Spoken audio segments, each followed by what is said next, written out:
we have been given a new Obama brand with an exciting and faintly erotic appeal. Benetton and Calvin Klein were the precursors to the Obama brand, using ads to associate themselves with risque style and progressive politics. It gave their products an edge. But the goal, as with all brands, was to fool passive consumers that a brand is an experience.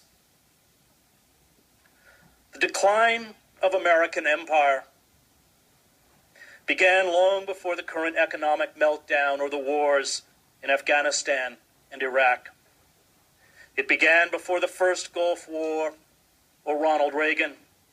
It began when we shifted, in the words of the Harvard historian Charles Mayer, from an empire of production to an empire of consumption. By the end of the Vietnam War, when the costs of the war ate away at Lyndon Johnson's Great Society, and domestic oil production began its steady, inexorable decline, we saw our country transformed from one that primarily produced to one that primarily consumed. We started borrowing to maintain a level of consumption, as well as an empire we could no longer afford. We began to use force, especially in the Middle East, to feed our insatiable thirst for cheap oil. And the bill is now due. America's most dangerous enemies are not Islamic radicals, but those who sold us the perverted ideology of free market capitalism and globalization. They have dynamited the very foundations of our society. In the 17th century, these speculators would have been hung. Today, they run the government and consume billions in taxpayer subsidies. These corporate forces will never permit real reform. It would mean their extinction. The oil and gas industry will never allow us to achieve energy independence.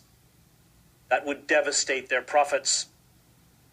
Real reform would wipe out tens of billions of dollars in weapons contracts. It would cripple the financial health of a host of private contractors, from Lockheed Martin to Boeing to Northrop Grumman to Raytheon to Halliburton to Blackwater, now renamed Z. And it would render obsolete the existence of the U.S. Central Command. It was Bill Clinton who led the Democratic Party to the corporate watering trough. Clinton argued that the party could ditch labor unions, no longer a source of votes or power as a political ally. Workers, he insisted, would vote Democratic anyway. They had no choice. It was better, he argued, to take corporate money and do corporate bidding. By the 1990s, the Democratic Party, under Clinton's leadership, had virtual fundraising parity with the Republicans, and today the Democrats get more